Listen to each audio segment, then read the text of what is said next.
அன்பான இனிய உறவுகளுக்கு வணக்கங்க. உலகே மாயம் வாழ்வே மாயம் அப்படின்னு சொல்லிட்டு நம்ம சோழன் திரியிறாப்படி. என்ன அண்ணன் ஒரு மாதிரியாக திரியிறாரு என்ன அப்படின்னு போய் பல்லவனுக்கும் பாண்டியனுக்கும் டவுட் வருது. என்ன ஆச்சு உனக்கு என்ன அப்படின்னு கேட்க, ஒன்றும் இல்லைடா அப்படின்னு சொல்லிட்டு தடுமாறுறாரு. ஏன்னா அந்த பிள்ளை ரொம்ப அதாவது என் ஆள் அப்படி இப்படின்னு தன்னோட ஃப்ரெண்டுகிட்டலாம் சொல்லிடுச்சு இல்லையா. இவருக்கும் ஒரு ஏமாத்தணும்னு மனசு வரல, சும்மா டாவடிக்கிறோம் சைட் அடிக்கிறோம் அப்படின்னு நினச்சிட்டு பண்ணியிருக்கா. அப்படி அதோட பின் விளைவுகளை பற்றி அவருக்கு தெரியலை. ஆனால் இப்போ தெரிஞ்சு போச்சா, அதனால அப்படியே இருந்துறாரு. பல்லவன் அப்பவே சொன்னாரு, இது வேணாண்டா வேணாம், சின்ன பிள்ளையா இருந்தாலும் கரெக்டாக சொல்லிட்டாரு. ஆனால் இவர் கேட்கல, கலாய்க்கிறங்கிற பேர்வில் தானே போய் குழி தோண்டி விழுந்துக்கிட்டாருன்னு சொல்லணும். அப்போ பார்த்து இப்போ என்ன நடக்குது, என்னாச்சு உங்கள் அண்ணன் ஃபர்ஸ்ட் ஸ்டாப் புறாவை பார்க்க போகலையா, எங்கிட்ட நிலாவும் கலாய்க்கிறாங்க, அவங்களும் அதே மாதிரி ராகவை பற்றி பேசிக்கிட்டு இருக்காங்களா, என்ன பதிலுக்கு பதில் ரெண்டு பேரும் கலாய்ச்சிக்கிறீங்களா அப்படின்னு தானே கேட்கணும்னு தோணுச்சு. ஒரு பொண்ணோட மனசை நோகடிச்சிட்டோமோ, அவங்கள ரொம்ப காயப்படுத்திட்டோமோ அப்படின்னு நம்ம தலைவன் நினைக்கிறாப்படி. அதனால என்ன பண்ணுறாங்க, அப்படியே ஒதுங்கி விலகியே இருக்காரு. கொஞ்சோண்டு விதையை போட்டு தண்ணியை ஊற்றிட்டீங்க சோழன், அது வளர விடுறதும் வளர விடாமல் பண்ணுறதும் ஆரம்பத்தில் கிள்ளியருன்னு சொல்லுவாங்க, அதை நீ சொல்லாமல் விலகலாமா அப்படின்னு தான் தோணுது. அதுக்கப்புறம் இவர் பொழப்ப பார்க்க போகிறாருங்க. போயிட்டு இருக்கல அவங்க கஸ்டமர் பேசிக்கிட்டே வராங்களா, அப்போ இவர் ஃபோன் வந்துக்கிட்டே இருக்குது இந்த பிள்ளைகிட்ட இருந்து.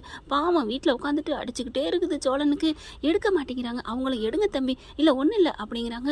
அந்த இதுலேயே டென்ஷன்லேயே கொஞ்சம் வண்டி அவரால் ஓட்ட முடியலை, தாறுமாறாக ஓட்டுறாரு. அதுக்கப்புறம் அவங்களும் இறங்கிடுறாங்க. என்னது இப்போ என்ன பண்ணுறது ஒன்றும் புரியலையே அப்படின்னு தவிக்கிறாங்க. அடுத்து வண்டி ஓட்டிகிட்டு இருக்கீங்களே கரெக்டாக அந்த புள்ள பார்த்துருதுங்க. வண்டியிலேருந்து இவர் நில்லுங்க நில்லுங்க அப்படின்னு நிறுத்திடுது. இறங்கிடுறாரு. கரெக்டாக வண்டியெல்லாம் தெரிஞ்சு வச்சுருக்குதுங்க. என்னங்க என்ன அப்படின்னு கேட்க, என்ன நீங்கள் ஏன் பேசவே மாட்டேங்கிறீங்க, பிறந்த நாளுக்கு வந்துட்டு வந்ததுலேருந்து என்னை கண்டுக்க மாட்டேங்கிறீங்க, ஃபோன் அடித்தாலும் எடுக்க மாட்டேங்கிறீங்க ஏங்க அப்படிங்கிறாங்க. இல்லை காயத்ரி, நீங்கள் காயின்னு கூப்பிட்டது நல்லாயிருக்கும், நீங்கள் ஏன் இப்போ காயத்ரிலாம் கூப்பிட்றீங்க, இங்கே பாரு காயத்ரி எனக்கு வேலை இருக்குது நான் வர்றேன், இல்லை நீங்கள் சொல்லணும் இன்றைக்கி சொல்லாமல் விடக்கூடாது அப்படின்னு முன்னாடி வருது. ஐயோ காயத்ரி என்னை ஆளை விடு அப்படிங்கிறாங்க. ஏன் என் மேலே கோவமா, நான் ஏதாவது உங்களை பற்றி என் ஃப்ரெண்ட்ஸுக்கிட்ட தப்பாக சொல்லிட்டேனா, இல்லை நமக்குள்ளே உள்ள உறவை நான் சொல்லிட்டேன்னு உங்களுக்கு கோவமா வருத்தமா, இப்போ சொல்லக்கூடாதுன்னு நீங்கள் நினச்சிட்டு இருந்தீங்களா அப்படின்னா மன்னிச்சுக்கோங்க சாரிங்க அப்படிங்கிறாங்க. ஐயோ இவளை என்ன சொல்கிறது, இங்கே பாரு காயத்ரி என்னை விடு எனக்கு வேலை இருக்குது அப்படிங்கிறாங்க. இங்கே பாருங்கள் சொல்லிட்டு தான் போகணும், சொல்லாமல் போகக்கூடாது அப்படின்னு கத்துது. என்னதான் சொல்கிற, எனக்கெல்லாம் கல்யாணம் ஆயிடுச்சு போதுமா அப்படின்னு சொல்லிட்டு கிளம்புறாரு. சோழா என்ன சோழா உங்ககிட்ட பேசக்கூடாதுங்கிறக்காண்டி பொய் சொல்கிறியா அப்படின்னு சொல்லிட்டு கத்திக்கிட்டே பின்னாடி வருது. ஆனால் இவர் டக்குன்னு இந்த பிள்ளையை அவாய்ட் பண்ணிட்டு வண்டி எடுத்துகிட்டு வந்துடுறாரு. அவங்களால வேலைக்கு போகல, வீட்டுக்கு வந்துட்டு ஒரு மாதிரியாக உட்காந்துட்டு இருக்காரு. எல்லாரும் வந்துடுறாங்க. என்ன சோழா வெள்ளனே வந்துட்ட போல இருக்கு, சீக்கிரம் வந்துருக்கிற அப்படின்னு கேட்க, ஒன்றும் இல்லை அப்படின்னு திரும்பிக்கிறாரு. பல்லவனுக்கு புரிஞ்சு போகுது. என்னண்ணே ஃபர்ஸ்ட் ஸ்டாப் பாத்தியா, டேய் எப்படா தெரியும், இல்லை தெரியுதே உன் முகத்தில் என்னண்ணே அப்படிங்கிறாங்க. இல்லைடா எனக்கு மனசே சரியில்லைடா. ஏன் அப்படிங்கிறாங்க. அந்த பொண்ணு மனசில் ரொம்ப ஆசையை வளர்த்துக்கிட்டு இருக்குடா. நீங்கள் தானே சொன்னீங்க நான் அந்த பொண்ணை லவ் பண்ணுறேன், அப்படியே சின்சியராக சேர போகிறோம் அப்படி இப்படின்னு நீங்கள், இப்போ என்னாச்சு அப்படின்னு கேட்க, டேய் உனக்கு தெரியாதா எல்லாமே உன் அண்ணியை நான் வெறுப்பேற்றுறதுக்காக அவன் மேலே என்னோட காதலை வர வைக்கிற கதையை சொன்னேன்னு ஏன்டா இப்படி பண்ணுற அப்படின்னு கேட்க, இதில் ஒரு கூத்து என்ன அப்படின்னா நம்ம நீலா முன்னாடியே வந்துடுறாங்க. கிச்சனில் தான் இருக்காங்க. அது தெரியாமல் இவர் வாட்டுக்கு பேசிகிட்டு இருக்காங்க. நீலாவும் கையை வாயில் வச்சு எதுவுமே சொல்லக்கூடாது அப்படின்றாங்க. அதனால பல்லவனு கேட்டுகிட்டே இருக்காங்களா.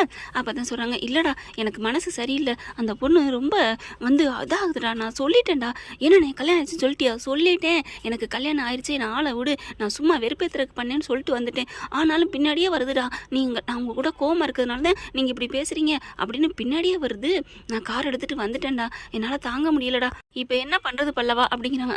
இப்போ சொல்லுங்கள், நான் ஆரம்பத்துலேருந்து படித்து சொன்னேன் அண்ணியை வெறுப்பேற்றுறேன்னு சொல்லிட்டு இன்னொரு கண்ணி மனசை நோகடிச்சிட்டேன். டே என்னடா பல்லவா ஓ மனசை அவன் நோகடிச்சாங்கிறக்காண்டி பழிக்கு பழி பார்க்குறியா அப்படின்னு சோழன் கேட்க, அண்ணே நீ வேற ஏனே ஏன் வைத்த சிலப்பிக்கிட்டு பா அப்படிங்கிறாங்க. அதுக்கப்புறம் சரி விடுடா, இது யாருக்கு இது எதுவும் நிலாவுக்கு தெரிய வேணாம் விட்டுரு அப்படிங்கிறாங்களா. அண்ணே ஏன்னே இப்படிலாம் பண்ணிட்டு இருக்க, தைரியமாக கம்பீரமாக சொல்லுனே, நீ ஒன்று அடுத்த பொண்ணை ஏமாத்திட்டு ஏமாத்தலையே, நீ கௌரவமாக கெத்தா தானே, அப்படிலாம் இல்லை கல்யாணம் ஆச்சுன்னு சொல்லிட்டு வந்திருக்க, இதை விட என்னண்ணே ஒரு ஆம்பளைக்கு நல்ல ஆம்பளைக்கு அடையாளம், நீ விடுனே, நீ அதெல்லாம் எதுவும் நினைக்காத, என்ன ஒன்று நீ இனிமேல் அந்த ஃபர்ஸ்ட் ஸ்டாப் பக்கம் வராத போதுமா, சரிடா பல்லவா அப்படிங்கிறாங்க.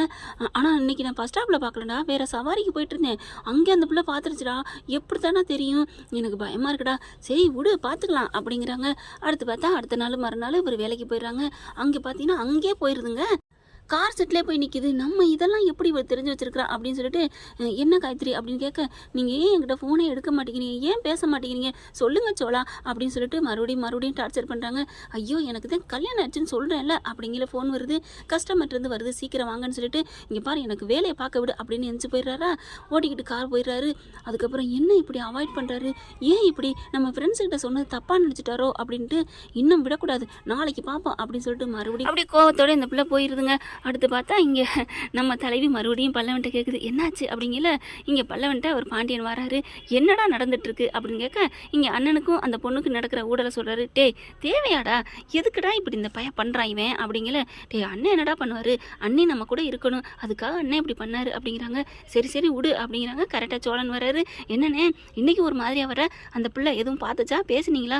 அட ஏன்டா கேட்குற, அந்த பிள்ளை கார் செட்டுக்கே வந்துருச்சுடா. என்னண்ணே சொல்கிற? ஆமாடா நான் அப்பவும் சொல்லிட்டேன்டா, எனக்கு கல்யாணம் ஆச்சு, நான் ஆளை விடுமா அப்படின்னு சொல்லிட்டு வண்டி எடுத்துகிட்டு போயிட்டேன்டா அப்படிங்கிறாங்க. ஆனாலும் நிலா பார்க்குறாங்க, இந்த பொண்ணு ஏன் இப்படி பண்ணுது, அவன் தான் வேணான்னு சொல்கிறான்ல, தெரியாமல் பண்ணிட்டேன்னு சொல்கிறான், அப்படி இருந்து ஏன் அப்படின்னு சொல்லிட்டு மறுநாள் பார்ப்போம். அப்புறம் என்னென்ன சொன்னிச்சு, நாளைக்கு பஸ் ஸ்டாப்புக்கு வரணும், நீ மட்டும் வரல, நடக்கிறதே வேற அப்படின்ட்டு போயிட்டாடா, நான் என்னடா பண்ணுறது அப்படிங்கிறாரு. இப்போ என்ன நாளைக்கு நீ போய் சொல்ல போறியா? அதெல்லாம் நான் சொல்ல முடியாது அண்ணே. அப்புறம் ஏதாவது ஆச்சுன்னா என்னடா ஆச்சு? உடனே பாண்டியன் வர்றார். டேய் என்ன நினச்சிட்டு இருக்க, தான் விரும்பினவன் தான் கூட பேசினவன் வரல பேசலைன்னு சொன்னால் ஆடிப்பிடுவாளுகடா, ஆஞ்சிப்பிடுவாளுக. உடனே சோழன் என்ன பண்ணாரு, எல்லாம் உன் ஆளை பற்றியே நினச்சிக்கிட்டு சொல்கிறியா, எல்லாரும் அப்படியே இருப்பாங்க, உன் ஆளு தான் அப்படி வரும். என்ன ஏன் ஆளுங்கிற, உன் தங்கச்சிமா, உன் தங்கச்சி என்னை சேர்த்து வச்சியே, உலகத்திலே தம்பியும் தங்கச்சியை சேர்த்து வச்சவன் நீ தான்டா. டே நீ வேணா எனக்கு தம்பியெல்லாம் போய்க்கடா, ஆனால் வானதி என் தங்கச்சி இப்பப்போ அப்போ அதே தங்கச்சி இப்போ வாயாடின்னு சொன்னேன், சொல்லிட்டு போகிறேன், இதில் என்ன இருக்குது, என் தங்கச்சிக்கு வாய் இருக்குன்னு சொல்லத்தானே முடியும் அப்படிங்கிறாரு. அடுத்து பார்க்குறாங்க, இப்போ என்ன பண்ணுறது, நான்லாம் பஸ் ஸ்டாப்புக்குலாம் போக முடியாதுப்பா அப்படின்றாரு. அடுத்து நிலா ஒரு முடிவு பண்ணுது, பல்லவா வா நம்ம போவோம் அப்படின்னு சொல்லிட்டு மறுநாள் என்ன பண்ணுறாங்க, கிளம்புறாங்க. அண்ணி என்ன நீ இரு பேசாமல் நீ இங்கே நில்லு அப்படின்னு பல்லவன் அங்கே நிற்க வச்சுட்டு கிட்டக்க வராங்க. கிட்டக்க வந்து அந்த பொண்ணை பார்க்குறாங்களா, இங்கே பாருங்கள் சிஸ்டர்லா. என்னது சிஸ்டர்லாவா? ஆமாம் அவருக்கு நீங்கள் அக்கானா எனக்கு சிஸ்டர்லா தானே. ஏய் வாயை மூடு அப்படிங்கிறாங்க. என்னடி சிஸ்டர் நான் சொல்கிறேன், நான் அவருக்கு அக்கான்னு நான் உன்ட்ட சொன்னேனா அப்படிங்கிறாங்க. இல்லை நீங்கள் சொல்லலை, ஆனால் அன்னைக்கு அப்படிங்களா, அன்னைக்கு நீயா தான் சொல்லிட்டு போனேன், நீ அக்கா வாண்டு. என்ன நீயா அக்கான்னு சொல்லிட்டா என்ன, நீயே சித்தி மாதிரி தான் இருக்கிற, ஏங்க இப்படிலாம் கோவிக்கிறீங்க, நான் உங்களுக்கு அண்ணி மாதிரி, நீங்கள் எனக்கு நாத்தனா அப்படிங்கிறாங்களா. ஏய் கல்யாணம் பண்ணிட்டியா சோழனை அப்படிங்கல. நாங்கள் பண்ணிக்குவோம் தான், அவன் தான் கல்யாணம் ஆச்சுன்னு சொல்கிறான்ல, அப்புறம் என்ன நீ பின்னாடியே போய் அலையிற, என்னது கல்யாணம் ஆச்சுன்னு சொன்னது உங்ககிட்டையும் சொல்லிட்டானா? ஆமாம் அப்படிங்கிறாங்களா. அவரு என்ன கோவத்தில் இருக்கார் என் மேலே, ஃப்ரெண்ட்ஸுக்கிட்ட அவரை பற்றி அறிமுகப்படுத்திட்டேன்னா அதனால கோவத்தில் இருக்காரு, வேற ஒன்றும் இல்லை, அவர் இல்லாமல் என்னால் வாழ முடியாது தெரியுமா. ஏய் அடங்கடி, அவன் தான் கல்யாணம் ஆச்சுன்னு சொல்கிறான்ல, அதெல்லாம் இல்லை அடி, உண்மையிலே ஆயிடுச்சுன்னா என்ன பண்ணுவேன், ஆயிடுச்சுனா நான் விட மாட்டேன், அவன் என் சோழன் மேலே நான் உயிராக இருக்கிறேன். அடியே அவன் பொண்டாட்டி யார் தெரியுமா அப்படின்னு கேட்க, யாரு நான் தாண்டி. ஐய அக்காவையா கல்யாணம் பண்ணிக்கார், ஏய் வாயை மூடுறி அப்படின்னு ஓங்கி அறைய போகிறாங்க.